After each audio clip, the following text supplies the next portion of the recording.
Now please welcome moderator Jenny Rooney, CMO Network Editor, Forbes Media, and panellist Nina Bibby, Chief Marketing Officer O2, Philip Thomas, President Ascential Events, Chairman Cannes Lions, and Lara Vandenberg, Senior Vice President Communications, Knotch and Forbes 30, Under 30 Honoree.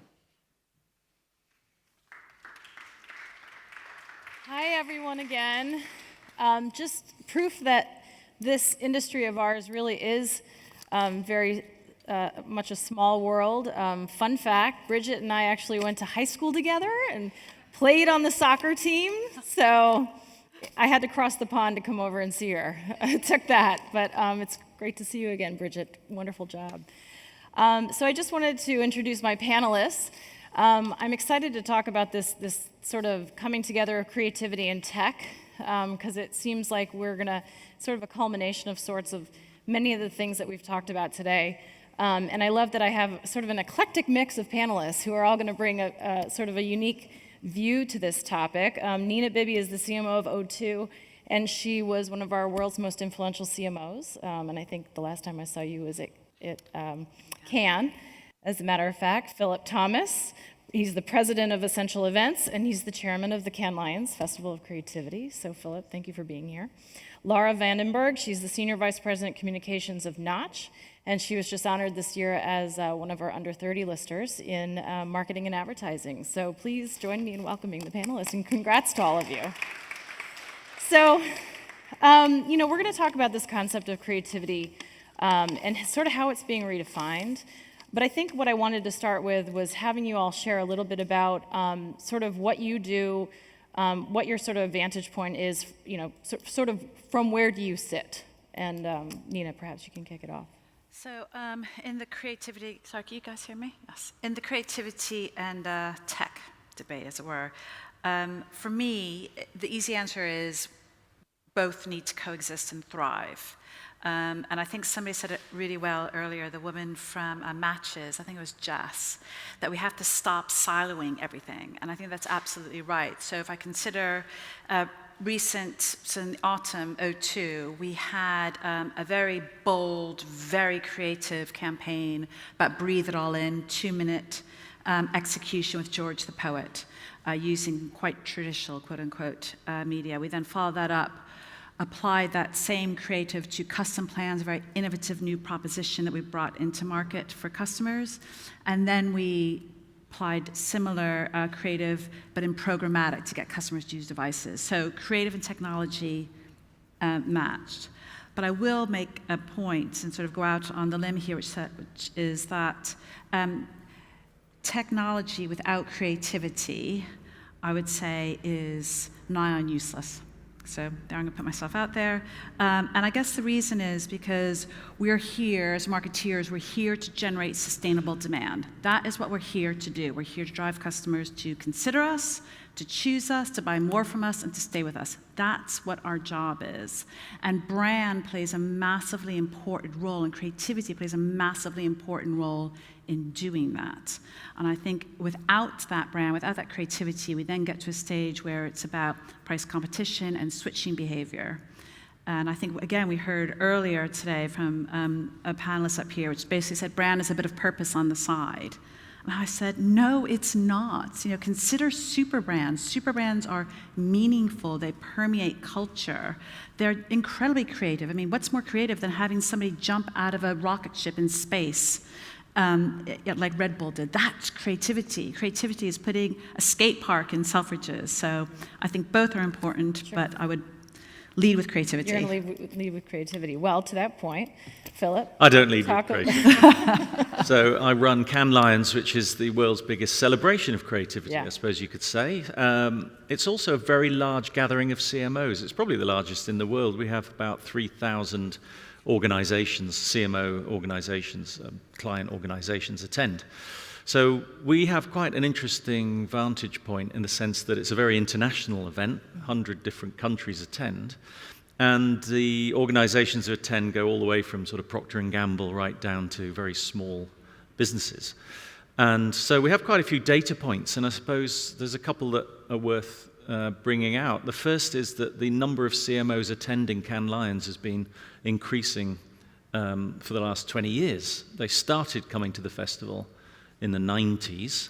The festival's been going since the 1950s.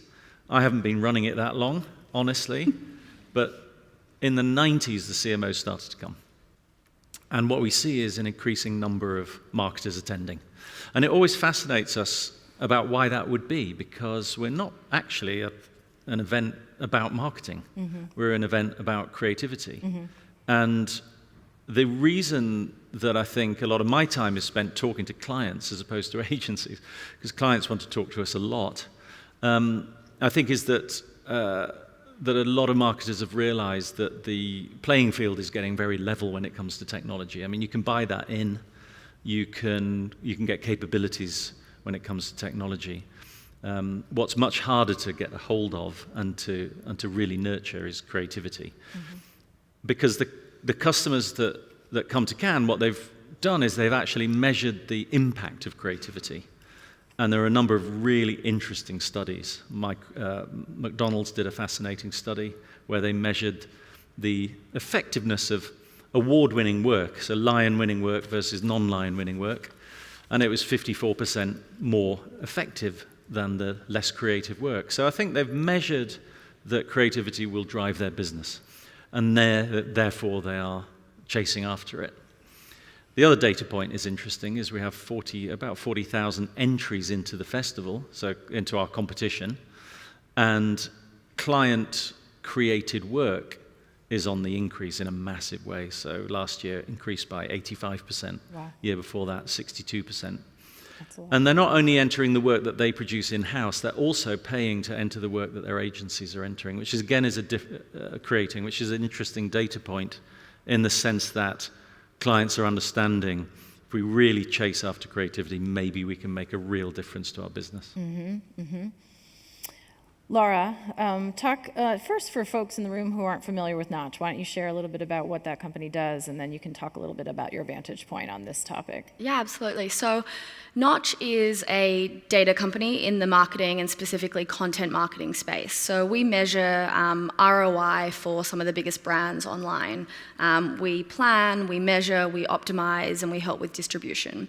And so to this point, I'm coming from this argument from the tech standpoint, and Knotch was born out of Silicon Valley about 5 years ago, so I guess you can still say we're a startup, but many companies out of Silicon Valley will say that technology is the answer to everything, and humans, aren't needed from a creative standpoint, but I completely disagree.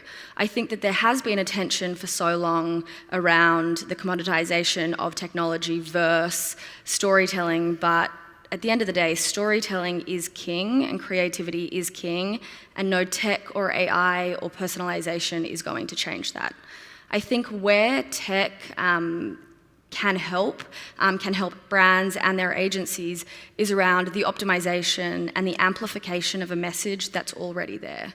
So I think that's where brands need to say, okay, tech can help us with the optimization of creative and distribution in real time, and actually bridging that communication and relationship with their audience. So creating a dialogue of feedback to actually understand who the customer is and to act on that in real time.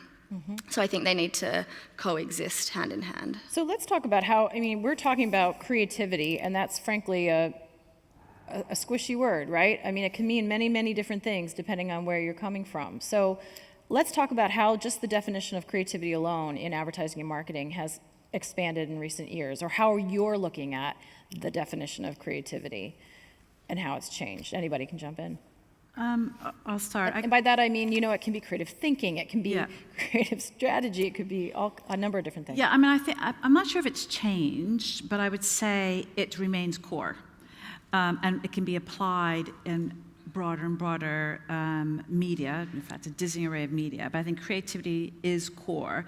And you're absolutely right. It's not just about advertising, it's not just about a great execution, it's about finding the insights that really drive customers or could drive customers and turning those into compelling propositions and products and services, and of course into compelling comms. It's about finding what's the moment in a customer's journey with us that they're going to be most interested in hearing from us, most receptive, and how we deliver that message. What are some examples from your So, point of view? so I guess a recent one, so I referred earlier to custom plans, which was allowing our customers to fully customize their mobile phone contract with us. So in terms of how much they pay up front, how long they have it, how much data, and they can continue to do that in life.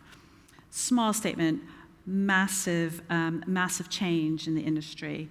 When we launched that, as I said, we had a great campaign, but then our PR team, and somebody's here from the PR team, came up with a brilliant innovation in terms of how to launch it. So they created a giant, I don't know, a 2-story high pick and mix on the banks of the Thames. Brilliant, because that's exactly what custom plans is about. You know, you change, you take the bits that you want. So that's a small example of just creative in the most non-tech sense you can imagine, a pick and mix. But the way they did it and how they executed it was fantastic. Sure. Philip, how is this sort of playing out in the categories that Cannes looking at year to year? Well, as I mentioned, we've been going since 1954, and between 1954 and 1992, there was one category at Cannes in the competition, which was film. And since then, it's grown, and it's grown because of the requests that we've had from the industry to try to expand the definition of creativity, I suppose. So historically, it was about execution. It was about comms, effectively, comms execution, like a great TV ad, a great print ad. But in recent years, we've added things like creative data, creative use of data, which is a really fascinating category. And if you get the opportunity to look at some of the winners from Cannes in that category, you'll find a really interesting blend of creativity and data. And what that category does is it highlights pieces of work that are either driven from the use of data, or the actual idea is based upon the data that the client has gathered. And there's some amazing winners in that category. We've also introduced things like creative e-commerce, which I think even a couple of years ago people would have said, that's just mad, you know, e-commerce is just what it is. But again, the winners this year, it was our first year this year, and the winners are absolutely amazing. I mean, they genuinely stand up with any other winners at Cannes. Mm-hmm. And any examples stand out in your mind as far as sort of? Yeah, I mean, there was a novel? fantastic piece from Nike for the Air Jordans, which was an AR activation, which you could then personalize. You could order through Snapchat, and you would have delivered within 2 hours if they were capable of doing that in where you were living. There was another great piece from Adidas, which was a trainer that was what they called 4D printing. So in other words, it was printed 3D, but the 4D was your own data. So you put how heavy, how much you weigh, what kind of running style you have, male, female, that kind of thing. And the trainers were adapted for you specifically. So those are the kind of things that come out from there. And then there was the famous JFK speech, which was used from bits of his other previous speeches that I'm sure you may have seen. And so the industry is constantly saying to us, will you honor a broader definition of creativity? And this coming year, we're going to be launching the Creative Strategy Alliance, which is all about thinking and all about how the strategy of a campaign is just as creative as the execution.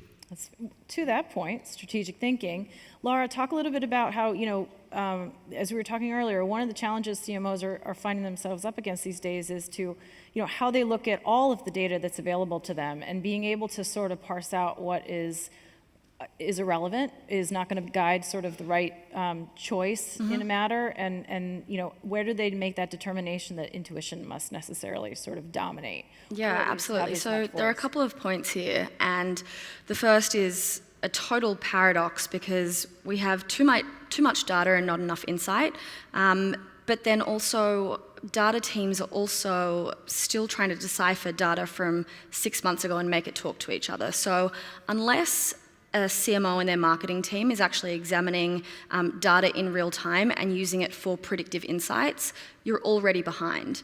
I mean, more often than not, I'll speak to a brand and they'll say, our data science teams are spending 90% of their time actually making the data sets talk to each other. I mean, forget about it. We need to act on what our audience is telling us right now. The second point to this is CMOs and marketers need to understand that you can own all of your first-party data. And that is when you're going to be able to properly strategize and market on truth and the facts that you have at hand. So what I mean by this is marketing teams, they can own every single piece of their online, offline, podcast data, whatever it is. You have the right to go to a distribution channel and say, I need independent verification, because until we have all of the data and correct insights that are in front of us, we can't actually be proactive or reactive with our gut. And I can touch on a quick example of this. So one of our customers earlier this year had a fantastic campaign that ran, and it was a video series across a very divisive publication in the US. If we were just going off data and analytics, it would have said that, and humans would have said that it was a really successful campaign. We would have said, the demographics were correct, completion was correct, everything was like tick, tick, tick. But we actually put a unit at the end of the article that said, how did this campaign make you feel? It was incredibly divisive, so it kind of looked like the election map in reverse. It was a lot of red and a lot of blue. But what we were able to do proactively in real time was assess the data and the correct insights. And so from there, what we could do was actually pull creative and alter distribution. And I think back to intuition and gut, unless you have the correct insights and facts in front of you, you're actually not able to do the right thing for your audience. So we need to listen to where our audience is right now. So yeah, insights forward. Other thoughts? Yeah, no, I wholeheartedly agree with that. I think, so as I said at the beginning, I think creativity and tech, they do belong together. And I guess a specific example we had earlier this year, we did a partnership with Netflix, actually we're redoing it now, and we did dynamic creative optimization. So we had 500 different variants of creative, and then we had a decision tree based on a DMP of what context an audience or a customer might be receiving the communication, and then we tailored it. Things like the weather or whether they're commuting or not, and phenomenally successful in terms of getting the right piece of creative to the right customer in the right moment. And we saw the CPA improve by 15%. So just by doing that, and that's quite a big change for that sort of campaign. So I completely agree that real-time data is so vital. Yep. I have to ask the question, it hasn't come up a whole lot today, but vis-a-vis agencies, external partners, when it comes to data and creativity. Philip, you said that, at Cannes, for example, increasingly you're seeing, which traditionally has seen the agencies submit, and now you're seeing clients submit, on behalf of their agencies, or in some cases they're just taking in-house work and actually submitting it. You talk about, it is possible for marketers to own first-party data and sort of be very, very connected, if you will. Thoughts on, just generally speaking, agency-client relationships, against the backdrop of this context? Well, I might say something because I'm neutral. I don't know. I think the thing that agencies can bring to clients is an outsider's view and a kind of jolt to be as creative as possible. And I always think, having observed from the outside the relationship between clients and agencies for quite a long time now, the best relationship works when the client really does trust the agency, genuinely trust the agency to do what they think is right. Because creativity is all about taking risks and being innovative. And one really interesting thing is if you look at the history of Cannes, now it's a long history, so you can look at the data. And it's very interesting to look at industry sectors and how they're doing at Cannes and how creative they're being. So if you take retail as an example, from 1954 to 1995, retail won exactly 1 lion at Cannes in all those years, wow. 1 silver lion for Tesco's. Since 1994-95, The number of Lions won by retail has completely gone through the roof, and last year they won 95 Lions and a number of Grand Prix. And if you track that back, that tracks back to when retail was starting to be really disrupted. You look at media, so exactly the same is true of newspapers. They never won anything, they never even entered the festival, they weren't interested in creativity until they started to get massively disrupted. And what you can see now, which is really interesting, is starting to happen in financial services. So you can almost predict the industries that are being disrupted by the creativeness of what they're sticking out in the world. And I think the industries that want to be creative before they get completely disrupted are the ones that are really going to win. To actually buy into creativity before you get disrupted is probably the answer to it. And it's that impetus to do something different that agencies will bring to the party. They will encourage you to do something a bit braver than maybe you would have done otherwise. I think the agency-client model and relationship has to change because of the disruption we're seeing in technology and media. So we have to learn to work differently together because we have to integrate across so many more channels and so many more routes to connect to the customer.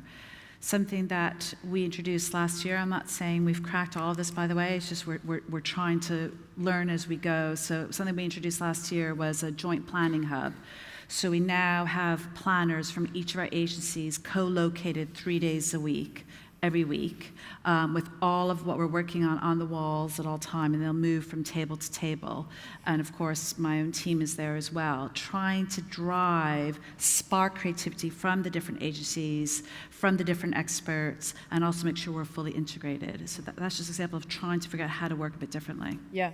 Lara, any thoughts on sort of from your vantage point? Yeah, absolutely. I think a really interesting point is, I think it was something like 45% of agencies in the last year have been put under review, with brands citing transparency as the main reason. And so back to this transparency point of view, I think something has to change. In terms of creatives at agencies, I think, and back to my earlier point, that is an absolute need for marketers, but I also think that there are forms of tech, so media buying and media planning, that will eventually and can be brought back in-house from either technology providers and for the marketers themselves. I mean, there are many brands that are already building their own planning and buying tools, so. Yeah. Let's talk about, this concept of furthering down this track of this concept of creative thinking, I moved to creative management and creative leadership, right? And almost like it begs the question, how should CMOs be thinking about, even with the tech proliferation, even with sort of what seems like sort of a renewed allegiance to or understanding of or respect for the power of creative, even against that backdrop of a very highly tech-driven marketing landscape. How are they thinking about resources, in-house, and tapping young talent within an organization, going to find ideas? We always talk about, or we have heard a lot about, you got to go ferret out great ideas, great thinking from all aspects of an organization, even outside the marketing organization. Any thoughts on that, and where you think the savviest CMOs are going to start thinking about that from a leadership standpoint within organizations? It's all about diversity, right? It's all about cognitive diversity. We've got to build teams that have much different vantage points, and it's very easy for us to recruit in our own image, and I think it's the thing we have to guard against the most as CMOs. We bring in apprentices to the team, obviously grads. One of my teams last year hired one of our young tech gurus from retail to join marketing, because actually that person's been working with tech, has a completely different vantage point. So I think we have to build that's what I call cognitive diversity in-house. And there's lots of emphasis on STEM. I think it's about STEAM. So we've got to bring the art into STEM and make sure we've got that sort of thinking around the table. Yep. And spending time in the front line with customers. There's nothing replicates just going and talking to or listening to customers, if you have retail or if you have call centers, whatever it is, hearing from them directly. I think that is the key. Yep. Any other thoughts? Yeah, I think that's really well put. It's about creating a culture. I did a panel at Cannes this year with consultancies, agencies, clients, etc., and they were all accusing each other of being incapable of building a creative culture. And I suppose the running theme through that is having a safe place where people can actually take risks. Agencies, generally speaking, pride themselves on being able to do that. So I think it is about creative culture, and your point about different skill sets is absolutely critical. I was at an e-commerce business, I won't name, but you'd all know it if I did name it, and I was with their marketing team, and there was a guy, they were selling a new line of clothing, and I said to him, how's it going? And he said, I don't know, I'll tell you in 10 minutes once I've sent this video out. And he was doing it in such real time, it was incredible. He was sending videos out onto Instagram, immediately getting responses, changing, cutting, editing, playing with it in real time, and throughout the whole of the day, they were measuring how they were doing. It was revelation, really, and I think to most agencies, if they'd watched that, it would have been a complete revelation. So I think your points are absolutely right about getting those skill sets in. Yep, absolutely. As we move to sort of like a fully let's imagine a world of full connectivity, right? Smart devices, smart homes, smart cars, everything's connected. I saw the ads recently for the Amazon portal. I don't know what I think about that. I'm a little daunted by it. No longer is it just voice, it's you're watching me. But in any case, how will creativity be made manifest in that sort of imagined world? Not so imagined, but real world. What does creative utility or creative experience look like as we move forward? Well, go ahead. To that point, I think that just because we... Oh, and I'm sorry, I said Amazon portal, it's the Facebook portal, right? Or is it the Amazon portal? Now I'm drawing a blank. Well, anyway, go look it up. It's a really interesting thing. Sorry, Lara, go ahead. No. Facebook. Sorry, was it It's Facebook? Facebook. It's Facebook. Yeah. I was going to say, just because we can with technology and having all of these connected devices doesn't mean we should. And I think that's a much bigger argument. But back to the question, we need to figure out how marketing and creativity can drive growth, because that is the essence of everything we do as marketers. My big point in tech is just because we can doesn't mean we should. That goes to connectivity, it goes to blockchain, it goes to, everything that we do. Yeah. Yeah, I think in that sort of world, which I think you're describing, and it goes back probably to my first point, which is, brands do play a very important role, and we need to permeate culture. We need to stand for something. People want to be part of that, and I think that layer of brand building, that layer of creativity, that layer of communications has to continue to exist, even in a world of ultra connectivity and ultra relevance and ultra personalization. That is still absolutely needed, as is the relevance of the propositions and services we're delivering. If what we're delivering is what customers truly need and want, then that will shine through. Yeah, I loved what Jerome Hike said earlier about advertising in the future is going to be about what consumers feel, not what consumers watch. Yeah. If you think about it that way, it's... But that is the old adage, isn't it? That you remember how somebody made you feel, not what they said. Yeah. And that emotional connectivity, I think, is only going to become more important. Sure. Yeah. I think he also talked about being brand guardians and brand guardianship and that notion of trust. I thought it was excellent. Yeah, I think that's right. If you think about it, at some point somebody had to work out how the hell are we going to do an advert on this new thing called the radio. Yeah. And this new thing called the TV. It's just technology. You will always find people who can manage the new technology. That is not the difficulty. We have this really fun game after every festival at Cannes, which is we have about 1,000 speakers across the whole festival, and we we make a note of the words that are used most often on the stage at Cannes. And we literally count the words. Luckily, we have got a machine that does it now. We used to actually count the words because we really like to see what are the words that people are using the most on the stage, right? And it changes a bit every year, but there's one word that hasn't changed for the last few years, and again, this was used the most on the stage at Cannes, which was human. That was the word that was used the most.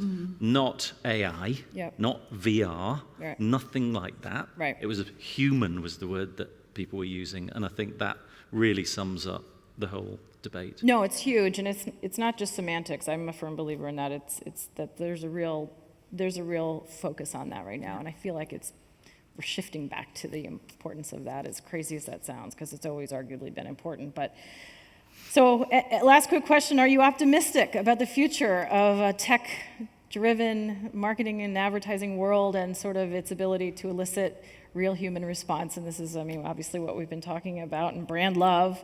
Why or why not? And what must CMOs prioritize as they continue to strike that balance moving forward?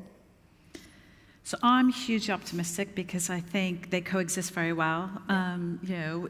Something as the generic as out of home, could there be any more low-tech medium? Well, actually, how high-tech is out of home now? It's phenomenally high tech in terms of allowing us to deliver a message. So I'm very optimistic because I think it'll only help us connect with customers and prospects better. And what I think is important to prioritize, it's the duality, get the great story, and then deploy it through the tech. Yeah. Yeah, I'm very optimistic as well. One of the things I do if I have time is to look at the winners from the festival. It's a very inspiring way to feel extremely optimistic about how people are developing creativity and connecting with humanity. So I'm very optimistic. I'm also optimistic. I think that CMOs as a whole are going to have like a few iterations of where they are right now because they've taken on jobs of CTOs and CIOs. And so I think the thing that they need to focus on is actually figuring out their structure, figuring out their best partners, their best tech partners, because there are thousands of tech companies launching and telling brands that they need their services before they even know that they do. I think also talent is, and grads, back to your point, are a huge focus. But yes, very optimistic. Yay. Well, on that note, thank you all. We're all very jolly. Yay, jollies. Yes. Thank you all so much for being here. Pleasure.